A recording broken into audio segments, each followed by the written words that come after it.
Now let's practice the operating lease, free rent or discount the rent cases. This is the situation where the buyers has some advantage from the market because they pay the less payment for the first year because of the low demand.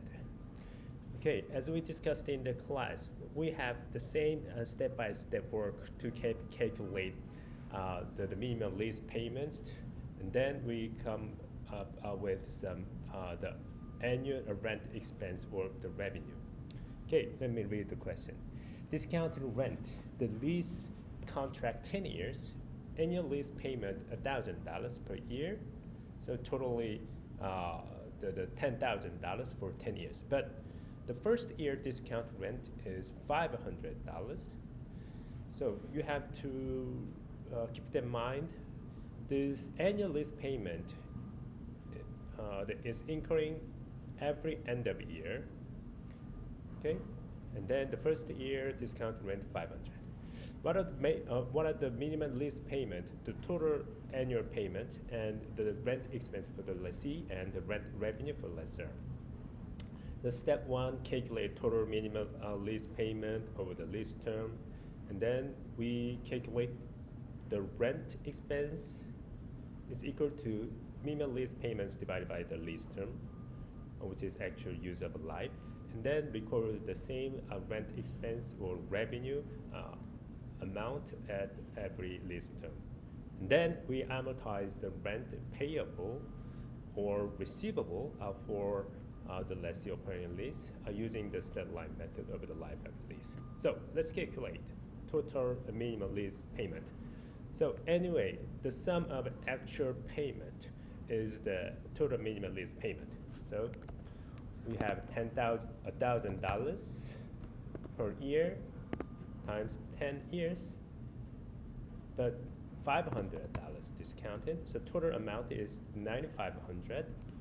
And then it should be it should be divided by 10 years, so 950. This is annual rent expense. Why do we just divide it by 10 and equally distribute $950,000 every year and recognize the rent expense or rent revenue? Because for the lessee equally used this facility for 10 years. So when you recognize expense, when it incurs, so when we use this facility by the time or by the period, then we recognize the expense. For the perspective of the lessor, the equally earned or delivered service. So we should remember that the revenue recognition principle, yes, realized and realizable. Okay, so let's record the first year end. Once the company use this facility as a lessee, how much is that? Right, 950. Then how much the company paid cash, the lessee paid cash? Right, first year they paid 500 because $1,000 minus 500 discounted, so 500. And then rent payable, how much is that? Right, the difference between the rent expense and cash, which is 450. Again, 950 minus 500. Because again, when the company recognizes rent expense, the expense is amount 950, but the company only paid 500. How much is the lessee the owed? Right, 450, which is cash to pay. So the rent payable 450. Year 2, second rent payment, also the same distribution, same amount of distribution of the rent expense, so 950, the same amount. Then the company, now the second year, how much the company paid? Right, $1,000 is the payment. Because from the second year, the company doesn't have any discount. So the difference between two is now 1,000 minus 950. That amount is the amortization of rent payable. So we record rent payable, because amortized rent payable using the straight line method over the life of the lease.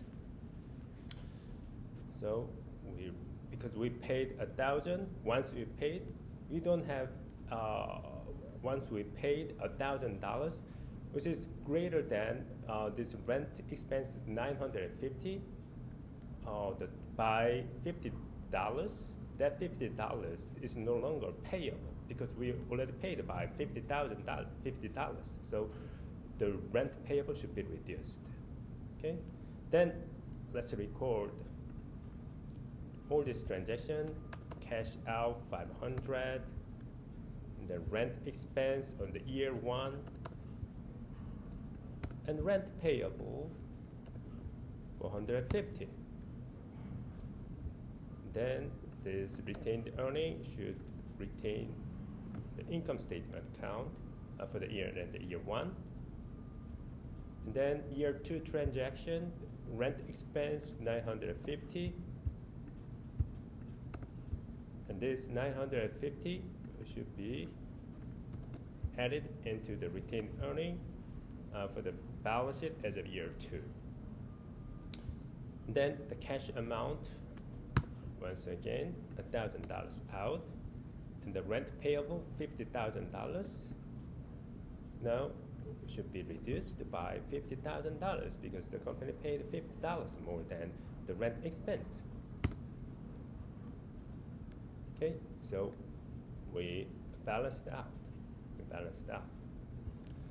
Then let me create the journal entry and construct the balance sheet as of year 2 for the lessor. So rent fee, now I'm going to use the same account but the totally opposite direction. I'm going to just mirroring the account. The first, the rent fee received, cash amount, how much the lessor received, 500. And then how much the company should recognize the revenue? Right, the rent revenue. How much is that? Right. The company delivers service, and then we should recognize the revenue. Why? What is the revenue recognition? Again, earned and realizable or realized.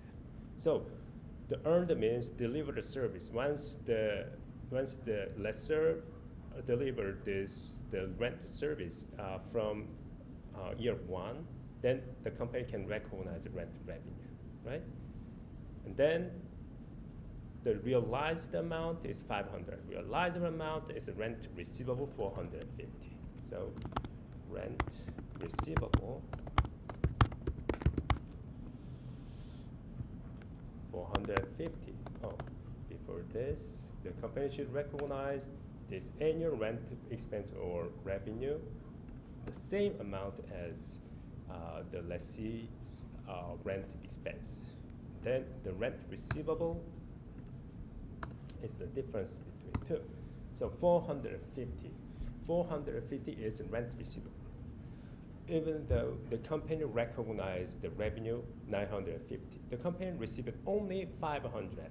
So the difference between the rent revenue and the cash is the 450, the rent receivable.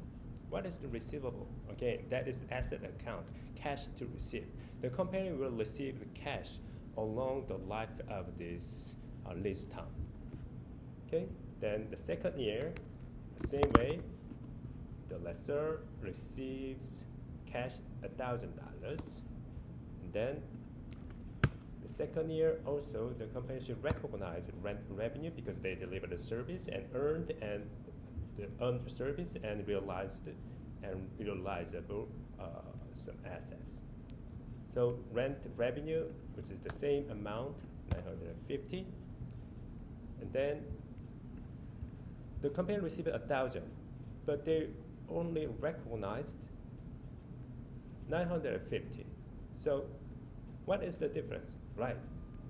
Now they received $50,000 more cash because the rent revenue 950 and the rent receivable 450 is no longer cash because they received cash $50 more. So the rent receivable should be reduced by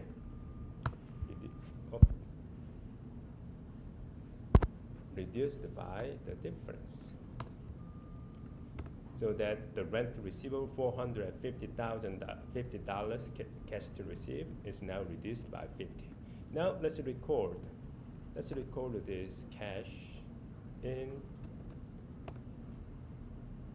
and then rent revenue for the first year and year one, 950. It should be retained in the retained earning or the income statement account.